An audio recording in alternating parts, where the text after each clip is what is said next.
دا ورور تپوس کړی دی وایي که یو کس ته زما غوسه راشي او هغه ته زه په زړه کې ردې بدې او کنځلې کومه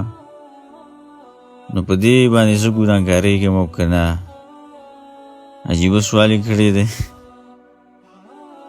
ګوره انسان له دا پکار ده خاص کر مونږ الحمدلله مؤمنان یو چې زمونږ زړونه صفایي او د زړه صفایي کوشش ټولو له پکار دی په هر وخت کې پکار دی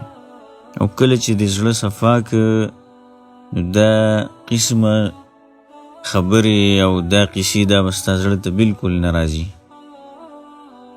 په خوله خو به دې نه راځي او په زړه باندې به دې هم نه راځي په خیال او سوچ کې به دې هم نه راځي ستا به سوچونه او فکرونه هم صفای زړه به دې هم صفای او آرام او بېغمه زندگی به تیرې نه دا آرام او بېغمه زندگی دا د رب العالمین په طاعت کې ده دا په عفو کې ده چې ته یو سړی تا سره ظلم زیاتی وکړي او ته هغې ته عفو وکړي په دې کې آرام پروت دی او په دې کې سکون دی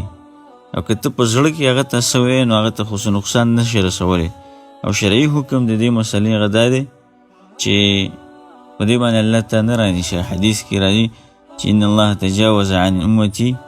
ما حدثت به انفسها الله سبحانه وتعالی په هغه باندې څوک نه رانیسي چې د هغه نفس هغه ته څه وسوسه ور واچوي څه په زړه کې تیر شي په دې باندې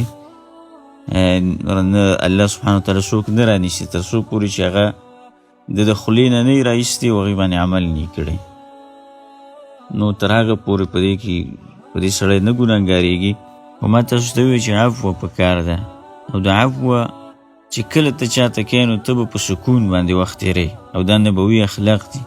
رسول صلی الله علیه وسلم چې کله د هغه سر مبارک زخمی شو او وینې ترې را روانې وې او دا وینې داسې مسح کولې په دې لاس باندې په دې تندینه او دا خبره یې وکړه چې اللهم اغفر لقومي فانهم لا يعلمون یا الله وایي زما دې قوم ته بخښنه وکړي وایي دی نه پوهېږي همیشه دعا پکار ده که ډېر هم یو کس غوسه کړي نو هغه مؤمن دی دغه ته د هدایت دعا ورته وکړه